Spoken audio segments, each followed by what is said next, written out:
Good afternoon, everyone. Good afternoon, Linda. I'm Linda Dixon from the Lexington Veterans Association, and I'm happy to welcome you to a presentation on the Great Deception, Operation Desert Storm. We also welcome our fellow veterans from the Edith Norse Memorial Veterans Hospital in Bedford, Massachusetts. And it's my pleasure to introduce our speaker, Bob Lewis. Captain Bob Lewis spent 7 years with the U.S. Navy as a patrol plane commander, serving on the aircraft carriers Wasp, Intrepid, and Saratoga. As a Naval Reserve officer, he flew P-2s and P-3s and commanded his Naval Reserve unit. In his 30 years with the MITA Corporation, he spent 8 years in Germany at headquarters U.S. Army Europe, helping to develop joint communication systems to integrate the Army, Air Force, and Marines. He later returned to Germany to lead the communications engineering effort for an alternate command post in Romania. He serves on the executive committee of the Lexington Veterans Association, and he is a board member at his community food pantry, library, church, and historical society. Please welcome Bob Lewis.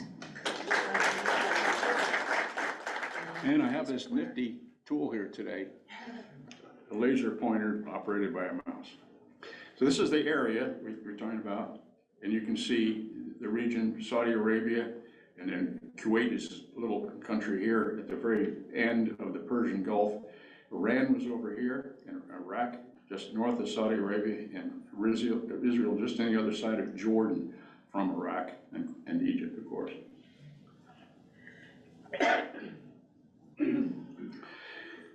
Story about the Great Deception during the Gulf War with Iraq. This was, the deception was the effort to reinforce the belief that an amphibious attack against Kuwaiti beaches by US Marines was imminent.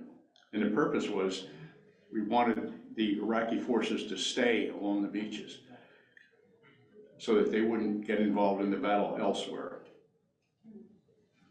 We knew that they were guarding the beaches because we could see their bunkers, we could see all the barbed wire, and so we realized that that was their belief that it would be an amphibious attack.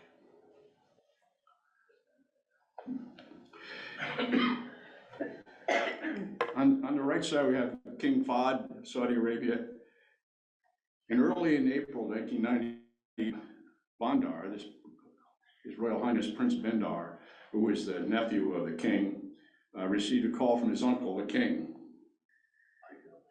That was because King Fahd had received a call from Saddam Hussein. Saddam Hussein had made a very, very inflammatory speech about how he was going to burn half of Israel, alluding to his use of chemical weapons against Israel. The American reaction to this, of course, was great anger and great dismay. And so Saddam wanted to let the folks in the United States know that this was just an inflammatory talk and he didn't really mean it. So, but he didn't have a way to get the message to President Bush, so he was going to go through the Saudis, who had really good diplomatic relationships with President Bush. So Prince Bandar went and delivered the message and got the message back from Bush saying, he doesn't mean it. Why is he saying it? So President Bush then went to the Israelis, got a commitment from the Israelis saying, we will not attack Iraq unless Iraq attacks us first. That was important to Saddam. Iraq would not attack Israel unless Israel attacked Iraq first. We had an ambassador there named April Gillespie, who met with Saddam April 25, 1990. U.S. policy towards Iraq is muddled. Bush administration officials have been talking tough about Iraq's threats against Israel, including the movement of Scud missile launchers over the far west of Iraq, closer to Israel, and also Iraq's efforts to illegally import components of nuclear war. But during the Iran-Iraq war, the 8-year war, we had provided a great deal of intelligence to Iraq to support their efforts. But Iraq had already moved 100,000 troops to the Kuwaiti border at the time of this April 25. So during their conversation here with our ambassador, April, basically she told Saddam, the United States, our policy is to not get involved in Arab-to-Arab conflicts. Some people thought that gave Saddam a green light to attack Kuwait. Egypt's President Mubarak turned out to be a real colleague in this, although an Arab, of course. He met with Saddam Hussein, tried to convince him not to invade Iraq, and he met with President Bush here, as you can see. But Iraq invaded anyways, the New York Times front page, and very quickly, 24 hours or so, and Iraq suddenly overran Kuwait, and the U.S. condemned the attack.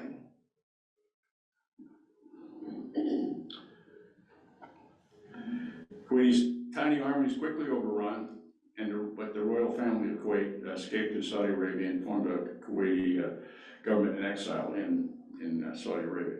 Notice the threat here. The Iraqi army had moved all the way down through Kuwait and were formed up here on the border with Saudi Arabia in just 2 days. So this was a real threat now to Saudi Arabia. So why did Iraq invade Kuwait? Iraq, after the war, 8 years of war, had accumulated a huge war debt to countries, including Kuwait. Kuwait had lots of oil. Iraq wanted more oil to sell, and Kuwait was also dumping oil into the oil market, basically keeping the oil price down. So now Iraq was having trouble selling enough oil at the price they needed to basically earn enough money to pay off all these war debts. The other point was, if they could conquer Kuwait, this would enhance the power and prestige of Iraq and enhance the power and prestige of Saddam Hussein in the Arab world. So Saddam, my last comment here is that he complained that Kuwait's oil production was diminishing the price of oil. And he also accused Kuwait of slant drilling. You know what slant drilling is? If you, rather than drilling straight down with an oil derrick, you drill into the neighbor's oil reservoirs and basically steal their oil. So he accused him of slant drilling, and of course he still needed to pay his huge war debts with ceasefire with Iran. It just ended in August '88. So what's President Bush is asking this question, and it's the same question we asked today about Vladimir Putin. Same question people should have asked about Adolf Hitler. You know, where's it going to stop? Where's it going to stop? What if we do nothing? Was the nagging question. And I think the question for Vladimir Putin is really important. If he overruns Ukraine, Romania is going to be next. There's going to be other countries that he's going to say, they really belong to me. So what if we do nothing? That's a history lesson that Bush had learned. This must be reversed. And President Margaret Thatcher agreed with President Bush and said he has to be turned back. General Colin Powell is a steady hand and, as you know, chairman of the Joint Chiefs during this period, and I think a very, very wise and capable individual, and apparently really popular with the troops, according to Peter Arbel. Just the troops loved him.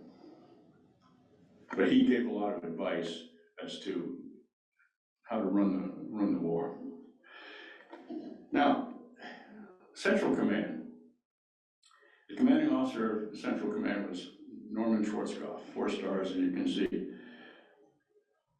that was his area of responsibility. He graduated West Point in 1956, 43rd in a class of 480. It's tough to get into West Point. It's tough to graduate that high in your class. He played football, wrestled, sang, and directed the chapel choir as well. He's a big man, 6 foot tall, and 240 pounds, with an IQ of 168. So bright and apparently industrious. As a member of Mensa, highly decorated in Vietnam with 3 silver stars. That's, you know, heroism above and beyond the Call of Duty, recognized 3 times. We read some of his story sometime, it just amazes you. 3 bronze stars, 2 purple hearts, and Legion of Merit. So he assumed command of Central Command in 1986, but look where it is. It's a MacDill Air Force Base. Not in Saudi Arabia, not in the area of responsibility at all. My understanding is it's because basically the Arab countries didn't want large numbers of US forces on their territory for fear of colonization or some kind of a cultural mixing that they didn't want. So didn't want American troops on their soil. So part of the puzzle and part of the challenge, of course, was getting troops there. Now, an anecdote about General Schwarzkopf doesn't have anything to do with this talk. He was asked if he thought there was room for forgiveness for the people who harbored and abetted the terrorists who perpetrated the 9/11 attacks on America. His answer, I believe that forgiving them is God's function. Our job is simply to arrange the meeting.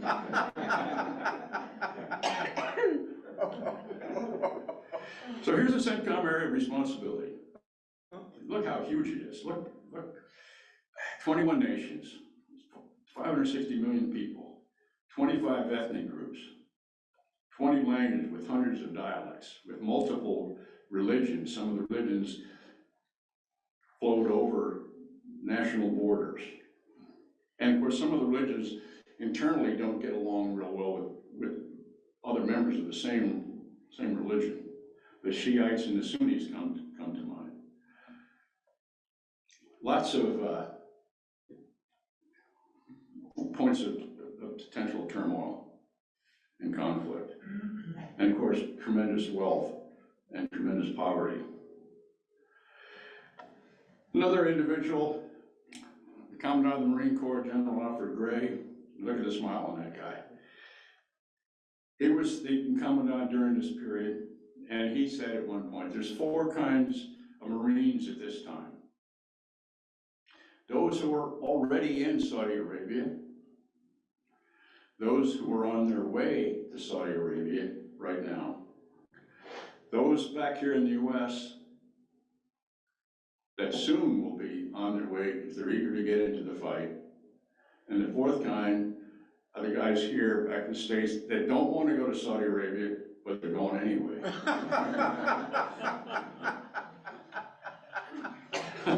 That's a Marine. Nobody asked you if you want to go. So, Iraqi troops continue their movement toward the Saudi Arabian border and cross that border. They actually crossed this border here on 17 January 91. So that was the battle here of Khafji. Saudi Arabia was the first major ground engagement in the Gulf War.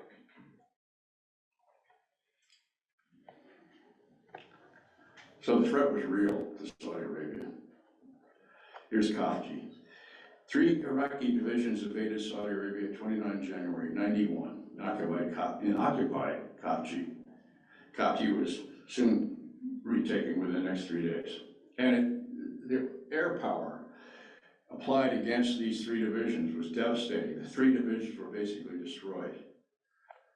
And they went back north to, those that survived headed back quickly back north. Both sides claimed victory.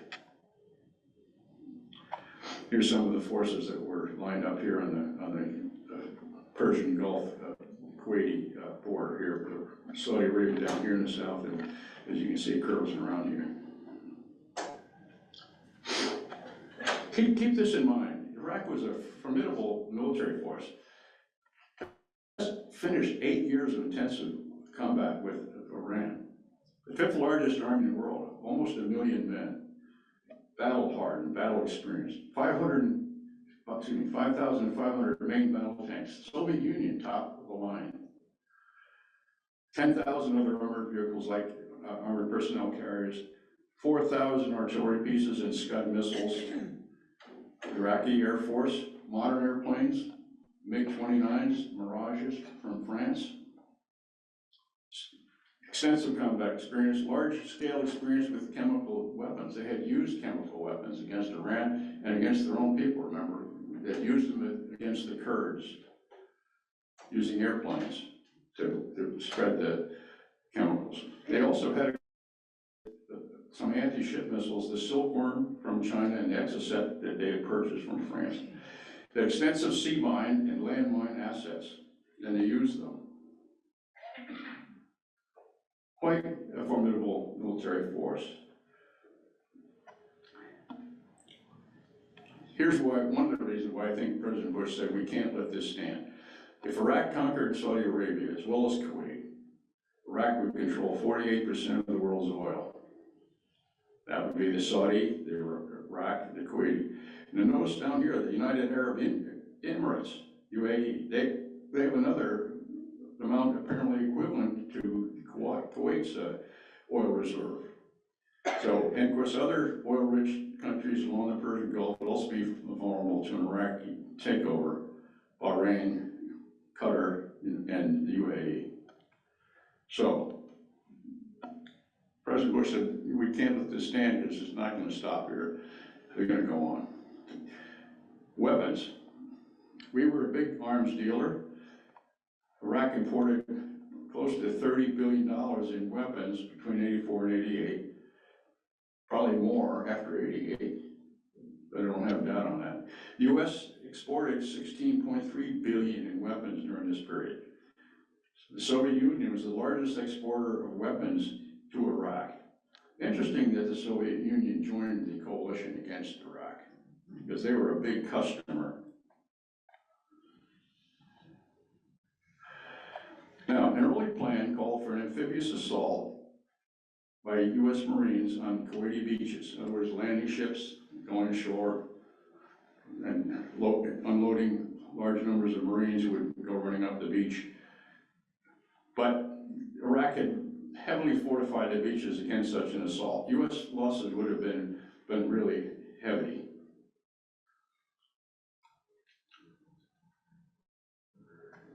This is the Kuwaiti beach some years after the war. Some of the barbed wire is still here. You can see the concertina wire here. That's the coiled, nasty, sometimes with razor wire, but very, very difficult to get through as a soldier running.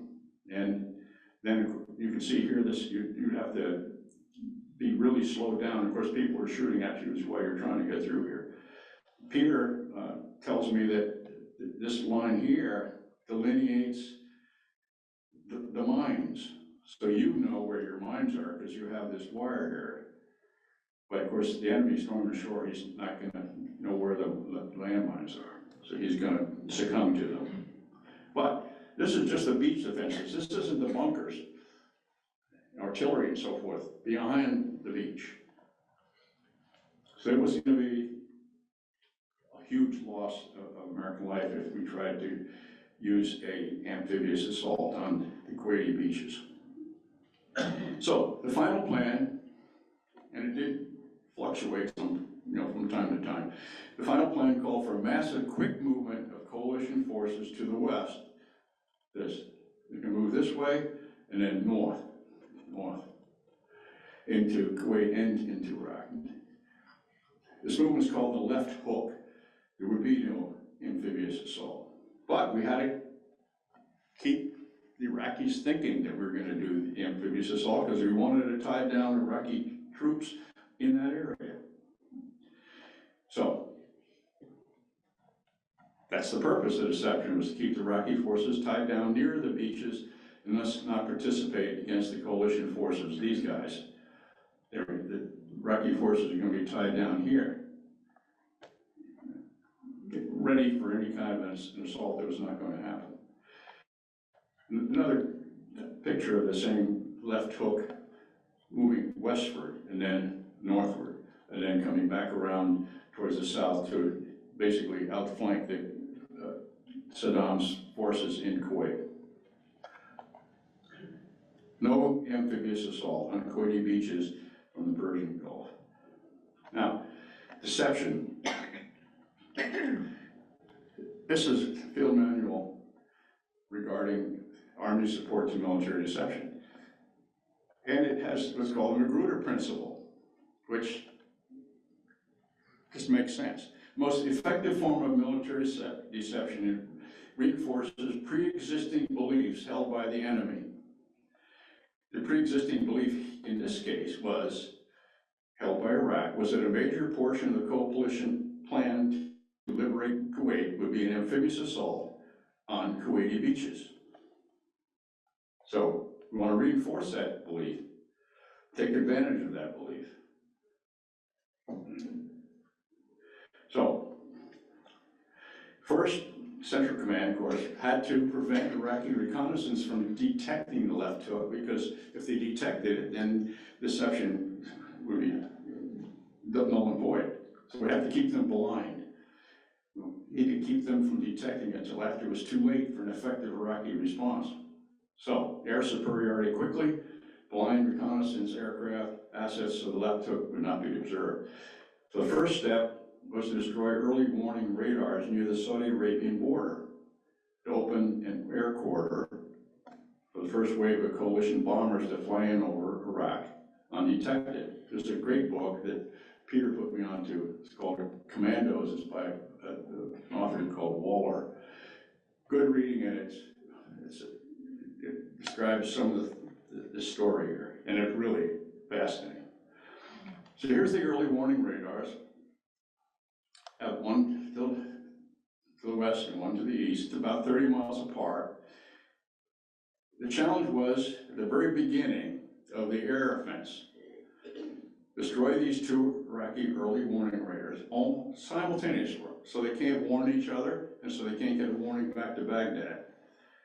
How do you do that?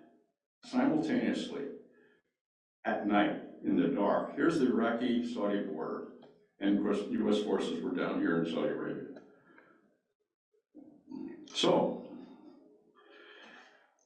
the Air Force and the Army, different technologies that they merged together. Two very different helicopters. So, the payload helicopter has advanced capability to fly very low, below the radar, and yet avoid terrain. So if there's a sand dune, it detects it, still screaming along, and rises up over the sand dune, and then goes down on the other side in the dark. Plus precise navigation to a location. So this aircraft, this helicopter, was useful for rescuing downed air crew. You know where they are, you can fly in and pick them up precisely. And also useful for inserting and extracting special operations forces behind enemy lines. But not heavily armed. So now you need a partner that's very heavily armed. The partner was the Army Apache helicopter. So half the team required to destroy early warning radars at night. The other half was the payload helicopter. It would take you to your location where you needed to be to attack the early warning radars. These guys would do the attack. They had Hellfires, rockets here, another kind of rocket here, and a Gatling gun. So for some distance away, they could fire the missiles guided by lasers that emanated from the helicopter, and you use a variety of rockets, Peter was instrumental in getting these rockets for this mission. So you may want to talk to him about, he got some of the, he needed them, so he got them and provided them. And of course, there was a shortage of stuff there, but he got enough to get the job done. So you can see the Gatling gun down here. So how do you fly into Iraq in the dark? Multiple aircraft, 4 Apaches, 2 Pavlos per team, without colliding with each other, low and quick.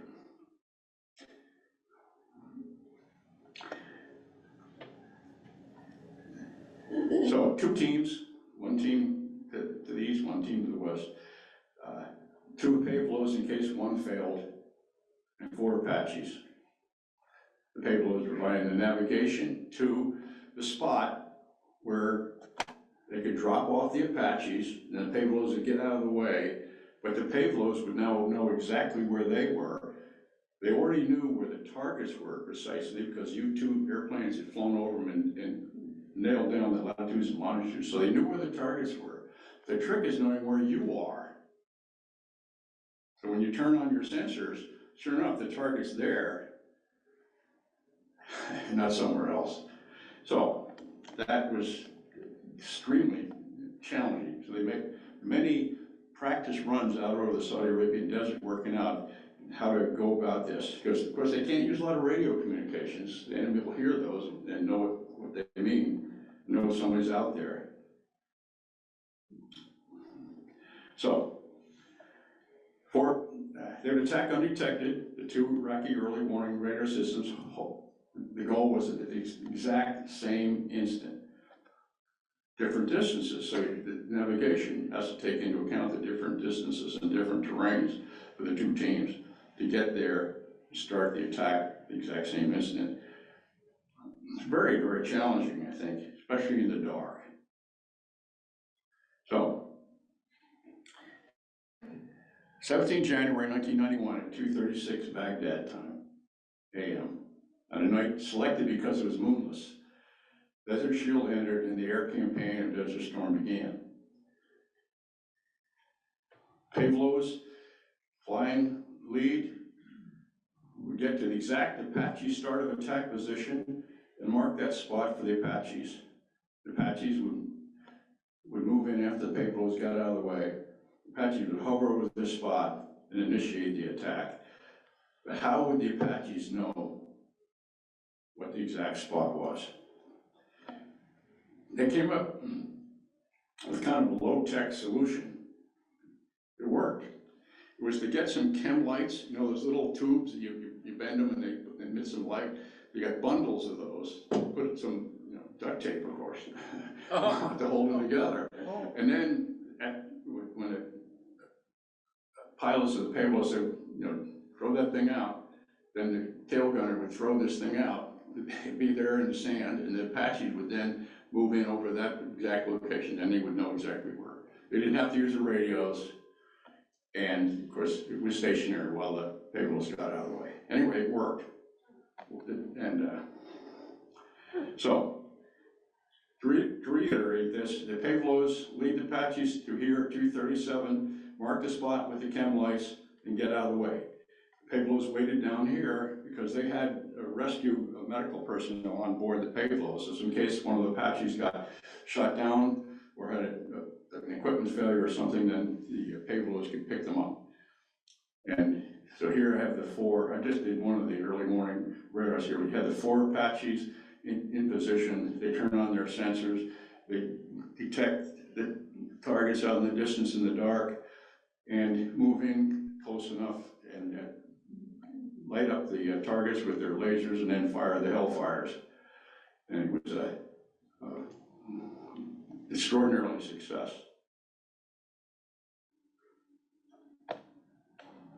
So the time of destruction of the early warning was critical because other aircraft would already be airborne, headed for that corridor,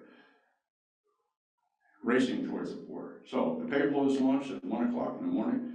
Destruction radars time 2:38 a.m. And the F-15s, 14 of them, crossed the border to attack Scuds aimed at Israel at 2:41. So 3 minutes they had. And then, shortly thereafter, F-117s, it should be 17s, not 177s, 117s, those are the stealth fighters, they would attack Baghdad key communications and command targets at 3 o'clock. Keep in mind now, Iraq had the most sophisticated air defenses in the third world. Now, my question is, for you, is why was the first mission of the F-15s or any US aircraft to attack Scuds that were aimed at Israel? It's because, here's a Scud. Remember Saddam's promise to not attack Israel unless Israel attacked Iraq first? This was a lie. And the concept that Saddam had was, if I can break up this coalition by getting Israel to attack me, an Arab country, my Arab brothers in the other Arab countries, they're going to drop out of the coalition. And in fact, some members of the coalition had promised just exactly that, including Egypt, said, if Israel attacks, then we can't be involved in the coalition. So, the US had said, we'll kill all the Scuds for you, Israel. You please stay out of this because this is just a way that Saddam's going to try to break up the coalition. So, and fortunately, here's his thinking. Figured that Israel would retaliate if attacked. That's always been their policy. So Iraq fired 39 Scud missiles at Israel, hitting Tel Aviv and Haifa, Israel. But Israel understood Saddam's motive and did not retaliate. And Israel also understood that we were doing our best to kill the Scuds. We even gave a trained team of Patriot missile shooters. They already had one team of Patriots, but we sent another team with U.S. Skilled shooters to Israel. And sure enough, you can see the damage here.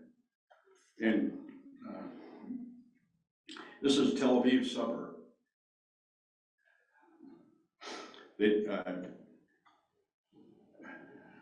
Iraq did not use chemical weapons on their Scuds. The belief is that if they had used chemical weapons against Israel, then Israel would have retaliated with a nuclear counterattack. So Saddam probably thought about that and said, we won't use chemicals. But people in Israel did die. So here's the F-117A, the stealth bomber that was on its way to Baghdad through the recently opened corridor. And it was very, very effective. Then none of these were shot down. They dropped bombs with tremendous precision on important key targets. And we're able to basically establish air superiority fairly quickly. Here's the deception. We want to deceive the Iraqis into thinking that amphibious landing is the major part of the plan. So there was an amphibious landing exercise called Imminent Thunder.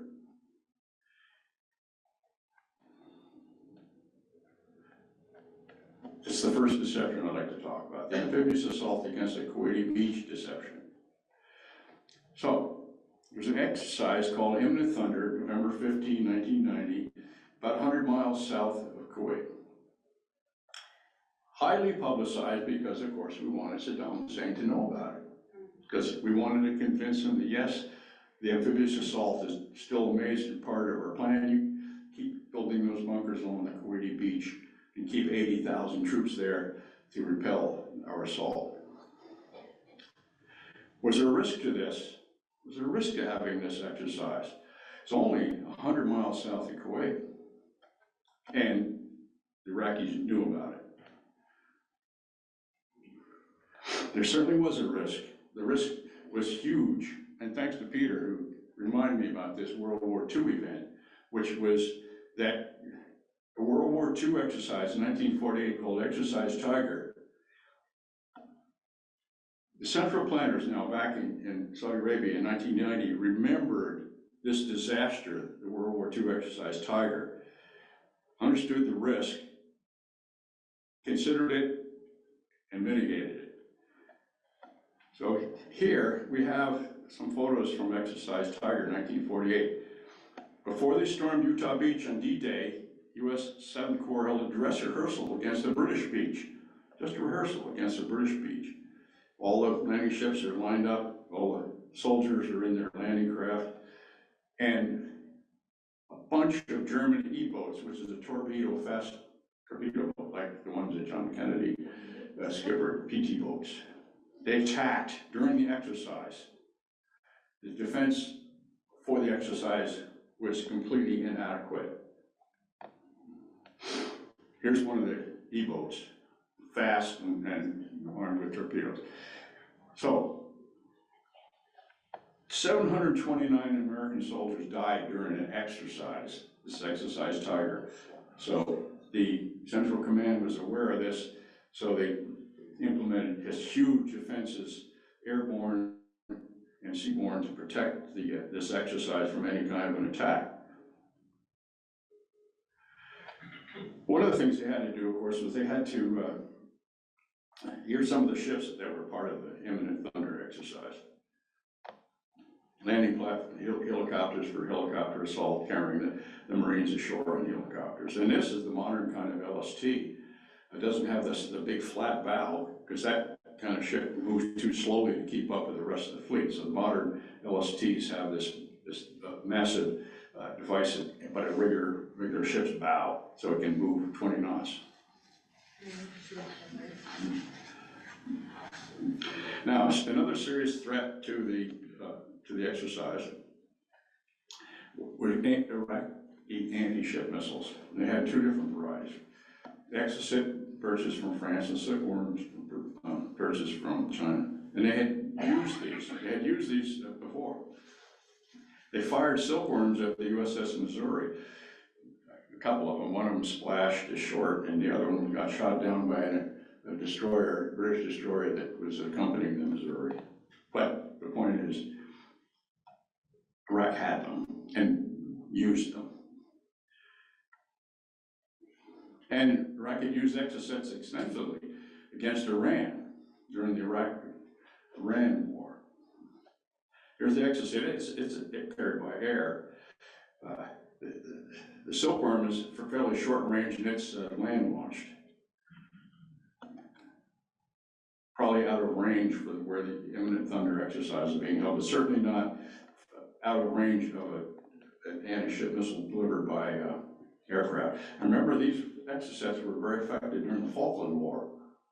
The Argentinians launched them against British ships and sank. Next deception, the Navy SEAL basically were prepping at Kuwaiti Beach, making it look like they were prepping at Kuwaiti Beach for an amphibious assault. That wasn't coming, but the Iraqis didn't know that at the time. So,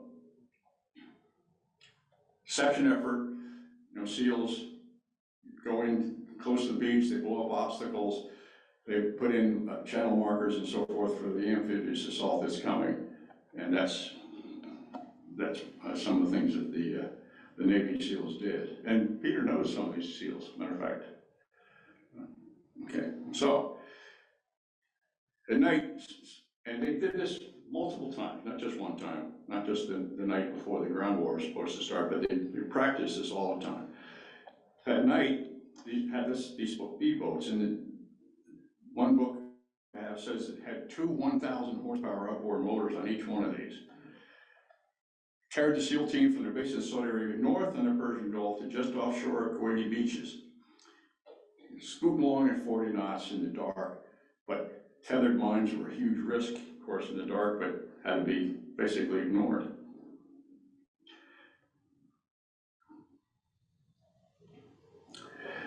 The last of the speedboats were Zodiacs, and one was a spare, always carried a spare. From this team of the three speedboats, 6 SEALs would swim to the beach from the Zodiacs. The remaining 9 SEALs would remain on the Zodiacs, but close at hand if they were needed. So the SEALs headed out here on their speedboats, went up the coast, about 15 miles north of the Kuwait border, parked 7 miles off the coast in the dark again.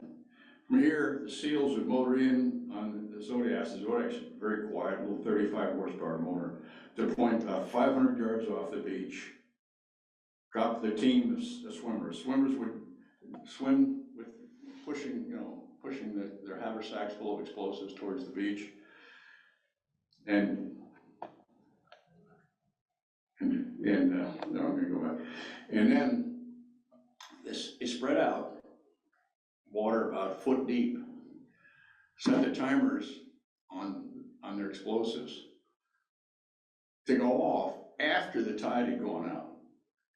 The idea being that the water would muffle the sound of the explosion. They didn't want that. They wanted the explosives to be sitting there on the beach high and dry when they went off to make just an amazing ear-splitting and attractive noise. Then they planted these bright orange floats in rows extending out into the Persian Gulf from the Kuwaiti beach that they had just dropped the explosives off. And the idea was that the Iraqis would get up in the morning, they'd look out in the Persian Gulf and they'd see these channel markers extending out from the beach, looking very much like something that would mark approaches for amphibious assault ships. And here's the Kuwaiti beach, and the black represents the Persian Gulf, and try to make the channels look like channels. But the next deception is called the wave leaflet deception. We use a lot of leaflets, some drop by air. And here's the wave leaflet. So these were designed with small things like this, like a piece of paper. Notice this wave is coming ashore. It's basically the arm of a Marine, and this is his knife here. It's all covered with blood. And here's the Marine insignia, U.S. flag, and he's ready for action. He's coming ashore, and there are some soldiers here. They're on the beach or running for cover. And this particular CENTCOM leaflet was called the Wave. Some American airplanes, American helicopters, American ships in the background coming. 1,200 of these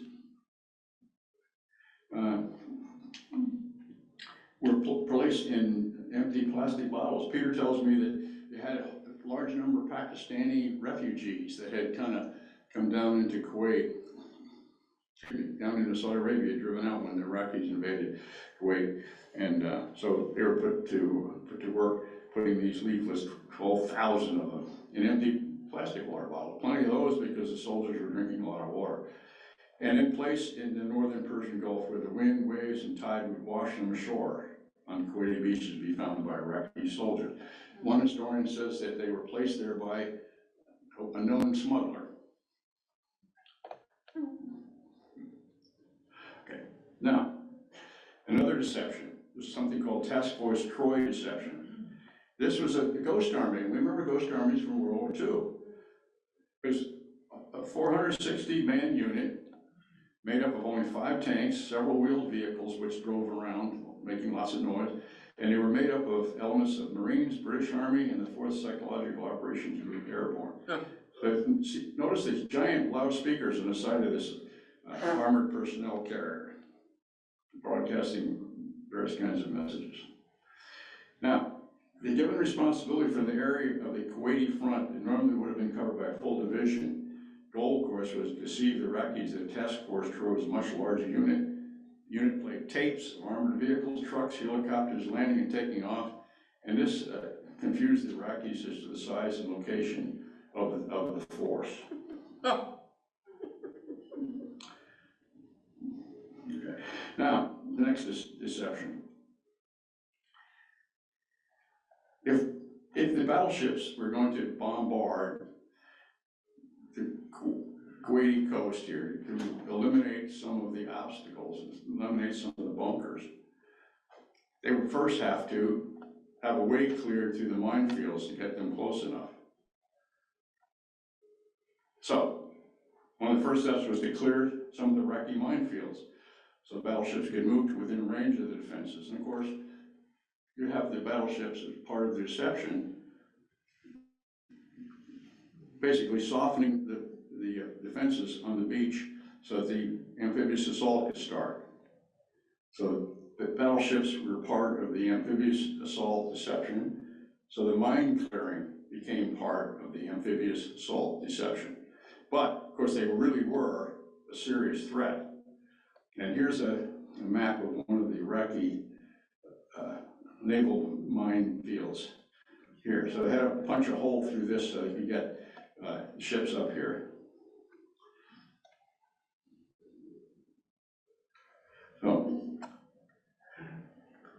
So mine sweeping Iraqi naval mines by the coalition from getting them out of the northern Persian Gulf suggested that an amphibious landing was in the plan.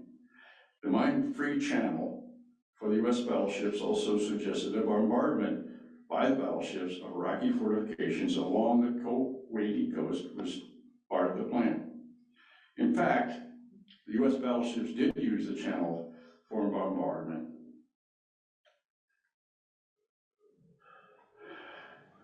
Let's talk about the mine clearing. Mine clearing was a very large mine countermeasure effort in the Persian Gulf. This was the flagship, the USS Tripoli, was landing platform helicopter. Was the flagship for this.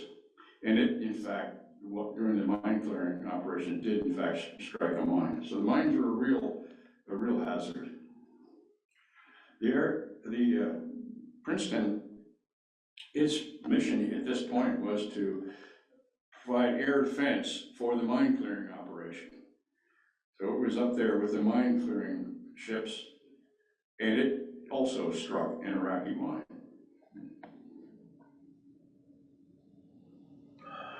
So battleships, this is a projectile from a battleship. Different weights for different types of projectiles. It's armor piercing for some purposes, of course, if you're trying to take out a bunker. But with the muzzle velocity, 2,500 feet per second. And imagine if you were in some kind of a defense along the Kuwaiti beach, this would be a terror weapon. So, something new, they would use drones for target spotting. So I'd launch this drone here and they would fly over the Kuwait and help the battleship determine exactly how the shooting was going. So the deception was extremely effective. It really worked. Tied down to 80,000 Iraqi troops along the Kuwaiti beaches. And so the air war, when it was still ongoing, and the ground war had been going for 100 hours, President Bush declared a ceasefire on February 28, 1991. Iraqi forces had been driven out of Kuwait, and the conditions of UN Resolution 660 demanding Iraq withdraw from Kuwait had been met. According to the peace terms, which Saddam Hussein subsequently accepted, Iraq would recognize Kuwait's sovereignty. This is the highway leading from Kuwait City north into Iraq. It's a 6-lane highway. And what happened was that some vehicles would be destroyed by a bomber and then could no longer move, so that the lane would be blocked. And so it became a massive traffic jam. And then, of course, a turkey shoot. This highway became known as the Highway of Death. So President Bush called a ceasefire. He believed that the UN Resolution 660 conditions had been met. The coalition had done its job. And so reception was a success, and the battle was a success, lost about 100 hours. Are there any questions? Hang on.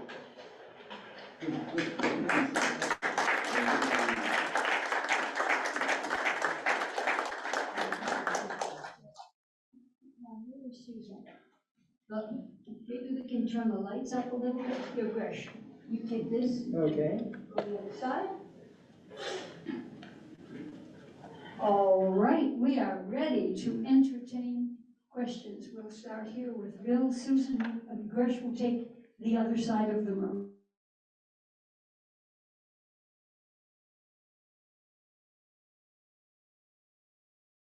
April 44, not April 48, at Slapton Sands, and that's where they suffered the 800 casualties, not in 48, 44. Thank you, thank you. I'll change that. Okay. Gresh, you have a customer. Yeah, Yep. I'm trying to turn this. I thought I did. It's on. Thank you. There was a, I think it's a British general at the same time who was on the soaps. And he was analyzing and trying to, one of his questions was whether or not the whole attack was affect the decoy. And he was really getting close. And Schwarzenegger said there's some guys that are really committing treason. Do you have any comments on what happened to that loudmouth? He was a retired general who was counterpunching what was going on. And he was on the news saying, well, here it is, but if it's not a decoy, then who knows, you know, that type of stuff. Oh, in other words, he was pointing out that maybe the deception, it was a deception. Yeah, and Don't Schwarzenegger forget, was microphone. really very upset, and he was almost calling for the guys being arrested for treason. You know what happened to that situation? I do not know anything about that. Anyone else know about this fellow that was suggesting it was a deception? In fact, they were gonna do the left hook from the beginning? Yeah, that would have been really unfortunate. To say the least. Yeah. Does Peter have any comment to that? I mean, Hang on, Peter, hang on. We're gonna give you the mic. Hi, I'm Peter Harvell. I was the CENTCOM J3 Plan Special. So I was the Special Forces officer on General Schwarzkopf's staff. And I had a table mate who was an MC-130 pilot. And so I was responsible for all the operational and strategic planning for all special operations forces in and around Desert Storm, Desert Shield. To your point, there are always these TV analysts who are always smarter than everybody else, all these retired. They have some Air Force colonel on CNN commenting on the ground war in Ukraine. I just don't get these guys and their credibility, but you're always gonna find some hero who's smarter than everybody else who wants to be a paid TV critic. But no, I don't know what happened to this guy. I was in Saudi Arabia, I don't even remember this guy, but I'd be interested in meeting him sometime. Thank you. I think there was another question from that side of the room. Yep. Thanks. Thanks for the talk, Bob, it was very good. The Secretary of Defense at the time was a man named Dick Cheney, and he negotiated this resolution, not the UN resolution, but the end of the war with Hussein, Saddam Hussein, and that didn't work out so well, right? I mean, Hussein was a bad actor, and we all know what happened 10 years later. So just when George H.W. Bush was asked, hey, why didn't we just finish the job, right? His answer is sort of, he waffled around, as I recall.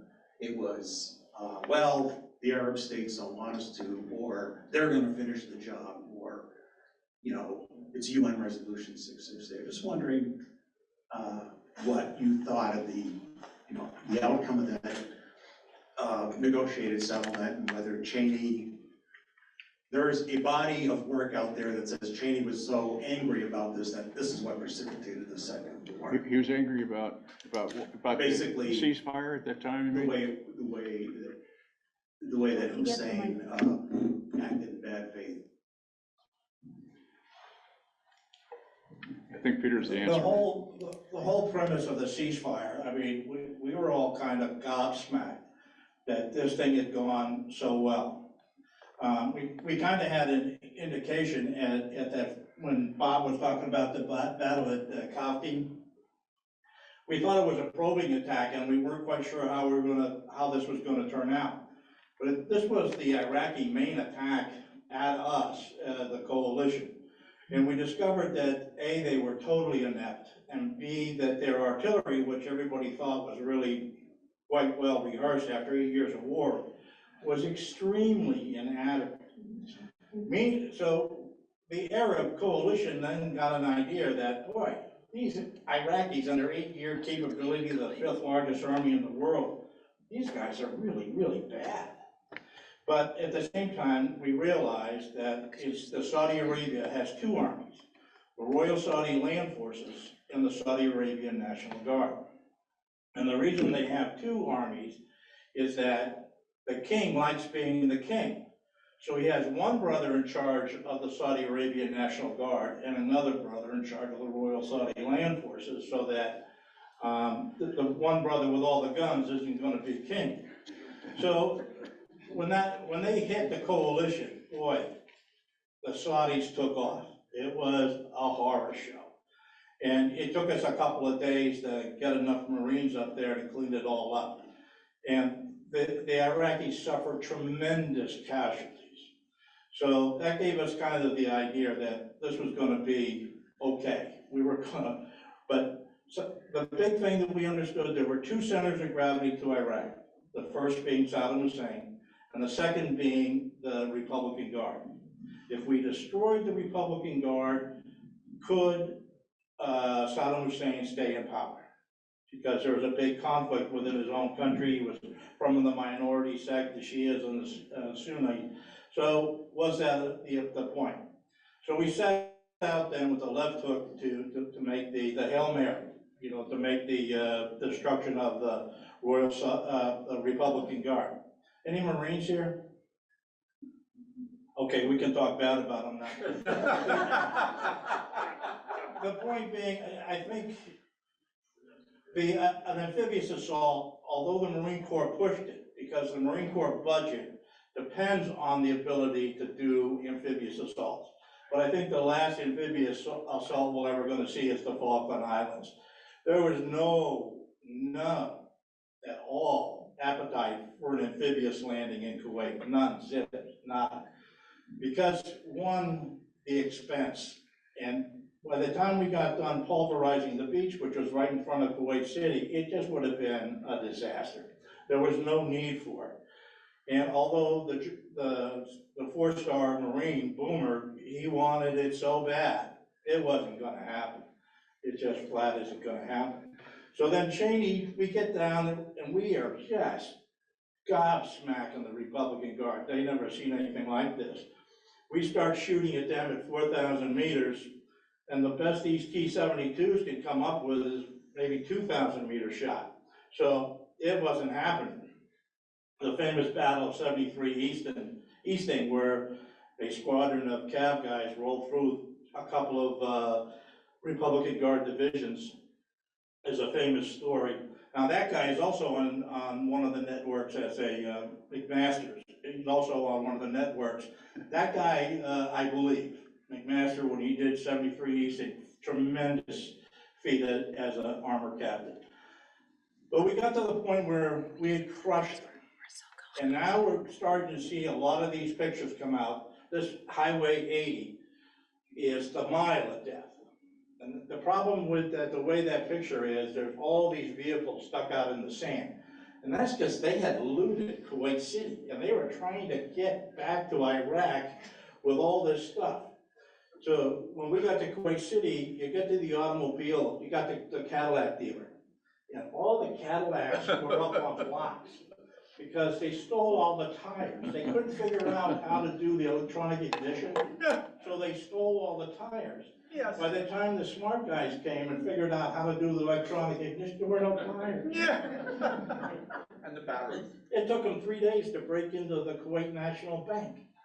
Yeah. And so, it's like when we caught them out there, it was just like, these guys were all looting, committing war crimes in Kuwait City. The amount of empathy was somewhere.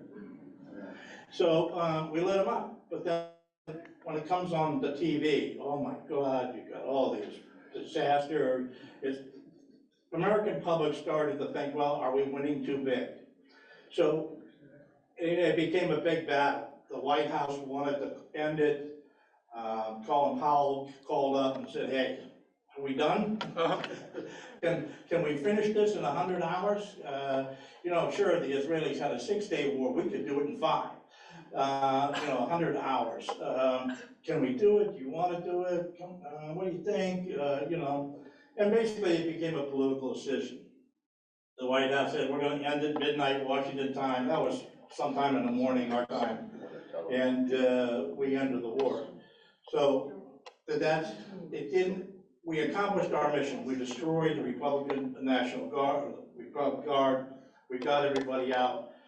To have gone on into Baghdad, is the same thing, as, could we have prevented the whole next chapter? Because then we were tied up in northern Iraq would provide comfort, supporting the Kurds and everything. I mean, that whole place is just a horror show. It's a quagmire. So we were lucky to get in and get out. But we did accomplish what we had set out to do. Anybody else? Does that answer your question? Yeah. Okay. Here you go. Yes, sir. No, excuse me, Bill is next. And Bob, did you want to? Putting yourself in President Bush's shoes, he watched the Iraqis who were Sunni, fight the Iranians who were Shia for 8 years. And the flower of the manhood on both of those countries died over 8 years. We weren't paying attention in the newspapers in those days from 1980 to 88, but they died by poison gas, they died by frontal assaults, and the whole world recognized that these two countries were absolutely at odds with each other and were capable of killing violently. And that's what led up to Bob's presentation. We were well warned that these two countries, Iran and Iraq, were capable of eliminating Americans and British and others as well. Isn't that true, Bob? Absolutely. Yeah. Question. Any more? Bruce, hang on. I don't know how relevant all this is, but I want to go back to the point about the Republican Guards and why Bush stopped the war. I was a field grade officer on the ground in this, and when the left took apart, and we got to this point, and we're being told that the war is going to end, and we just rushed up as far as we could. It was just went as fast as we could to get as far north as we could. Then we stopped outside of the town called Al-Nazariya, and this is where the revolt was supposed to start. I mean, this was the idea that the Republican Guard had been so decimated that the people could now rise up and overthrow Saddam. And it really became a bloodbath because when the people rose up, they were expecting the U.S. to back them up. And we were sitting right there, and the only support we could give them was medical aid. They brought their wounded and that back to our lines. Well, it wasn't exactly at our lines, it was forward of our lines, but our medics went out and treated them. So it was kind of a miscalculation. The people rose up, but they just weren't strong enough and Saddam. So That was one of the biggest problems that we talk about. Maybe we got hoodwinked because. Peter, stop, you need a microphone. Peter, why don't you come to the podium and look in the camera? Okay, but Peter, before everybody bails, I got party favors before you leave, so. The Zoom audience cannot see you. Oh, okay. Look into this camera, please. So the problem then for us was we got kind of hoodwinked. When we got up to Saffron, we made this compromise and we were gonna inflict a no-fly zone. But the Iraqis got one over on us and they said, well, you know, can we fly our helicopters? Because we need some admin support, we got some coordination, we got people we gotta pick up, we got things we gotta do. And they brought the helicopters out and they crushed them. This is the little group out by the coast, out in the swamplands. And, you know, it could have turned into something great, but, yeah, we got a little bit bamboozled, thinking too much of ourselves, and we let them use their helicopters, and that's how they put it down violently. You want to talk about these? I did bring party favors, I'm sure I have enough. These are, during the war, we were providing all kinds of propaganda. And so was the Kuwaiti Ministry of Defense. And so this is the Kuwaiti Information Center. And they went out and they made a Valentine's Day card to give to the American soldiers. And now, Valentine's Day is illegal in Kuwait. You can't have that kind of immoral stuff going on. So, so they were taking quite a risk that they went out and they celebrated a Christian holiday, Valentine's Day. And they printed these cards and they sent the cards to the refugee camps. And they had the kids sign them, autograph cards. And so I'm in the embassy one day and there are all these boxes there. And what's with the boxes? He says, you know, they're postcards, but we don't know what to do with them. They're written on. I said, you guys don't get this. So I loaded up a truck and I took them out and started handing them out. And so I brought enough, I hope, for everybody. There are all kinds of cards, but it was one of these things where the Kuwaiti people wanted to send a Valentine to each of the troops. And when I met Bob, he told me he was coming to do this thing. I said, well, good, I can get some of these out of my closet. So, would you? Yes. Yeah? Ed's gonna Thank take you. care of it. Thanks. Okay, thank you, Peter. Thanks very much. Anybody else? I just wanted to ask, how badly were the two Navy vessels damaged that hit the lines? They did not sink. They did not sink. Would you but they- repeat the question? Yeah, oh, yes. How badly damaged were the two U.S. Navy vessels that hit the mines, the Princeton and the Tripoli? They did not sink. And my recollection of Princeton was very quickly put back in its role as the anti-aircraft vessel for the mine clearing operation. A funny story about Bob. If you see Bob's picture of the mine with the round ball with the prongs sticking out? In Saudi Arabia, because they eat halal, which is very close to eating kosher, they have to have their imams or their holy people slaughter the animals. So these sheep ships come in from Australia. Say that fast 3 times. The sheep ship come in from Australia with like 30,000 sheep on them. And you can smell these things coming into the Gulf like you can't imagine. Well, if a sheep expires on its way to the market, they throw it overboard. And we're sitting in CENTCOM and it's like, mine, floating mines. What it is, it's a dead sheep with its 4 feet up. So we were launching helicopter after helicopter trying to go pick up these floating mines, which turned out to be expired sheep. But the mines. You can't make that one up. No, the mines, you know, were real. If you have any questions about Eager Anvil, which was the helicopter attack, Eager Anvil was the name of the exercise, was the name of the special category intelligence program that I named during the war when we started the offensive air campaign. We were trying to get a name that was kind of like between Iraq and a hard place. So Anvil was kind of easy, but Eager, we were just eager to get out of there. So Eager Anvil, and it became the attack on the 2 radar sites. Yeah, so read the book Commandos by a fellow by the name of Waller, and it goes into really fascinating detail on that.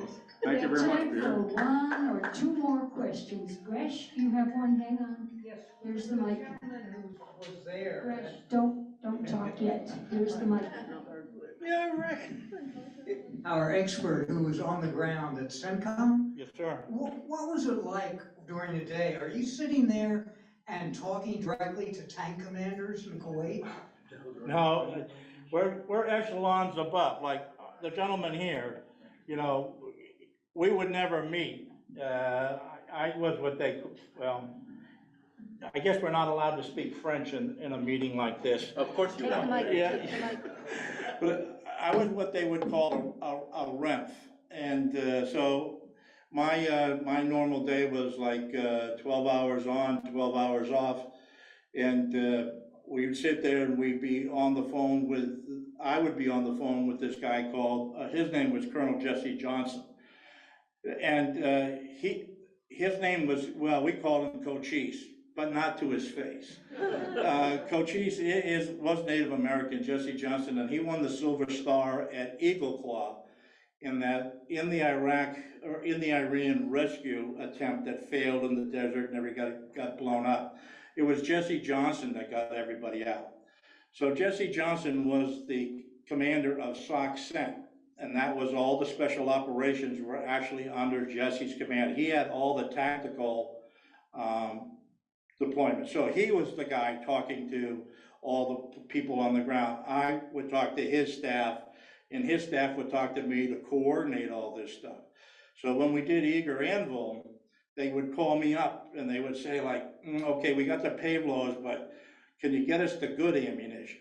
What do you mean good ammunition? Hey, we want the beehives. You want beehives? There are only like 200 beehives left in manufacturing. And a beehive is a 2 3/4 inch rocket that is like shooting a shotgun blast. It has little tiny darts that come out of it. And if you're a person or an unprotected individual out there when a beehive hits you, that's it. It's game time. So there were only 280 like beehives in all of the desert, and I reached out and I took them all for me. And 82nd just was furious, the 101st was furious, everybody was furious, except Jesse Johnson, who said, you only got 280? You know, Jesse, they're absurd. They were. So Jesse Johnson was really quite the hero. He was the go-to guy for all special operations in theater. All right, for our final question, I'm going to take the privilege of asking the final question. I want to ask Bob. Okay.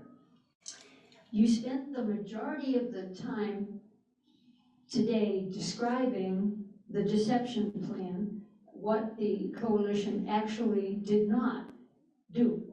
But you didn't, and you did that deliberately, you didn't spend a lot of time talking about what they actually did to do the successful attack. So would you just take a couple of minutes, talk about, while Iraq was sitting there waiting for the amphibious attack on the beach, what actually happened, about how they did the land attack? Just spend a couple of minutes on that. They all the Marines, of course, had to disembark from the landing, Marine vessels, the landing ships and so forth. Here, And use this. so 93,000 Marines had to leave their ships and head to the west.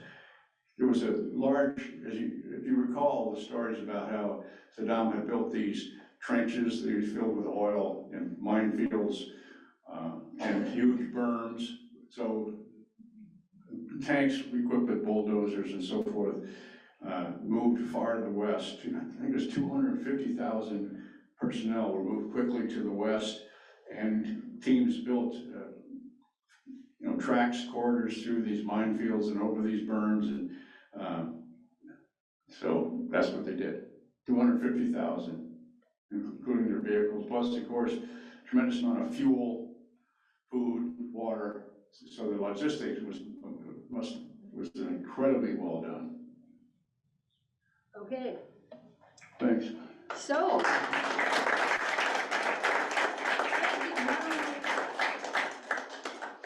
Thank you not only to Bob Lewis for another sterling program, but to our other sterling guest, Peter, who was on site, was actually there and gave us a first-person account. Thank you very much for your input, Peter. thank you again for being a wonderful audience here in person and our Zoom audience. Please watch for your email, check our website to learn all about our Korea tribute. We will see you next month on June 12th. Have a lovely month of May. See you next month. Thank you. This concludes our program. Bye, everybody. Bye.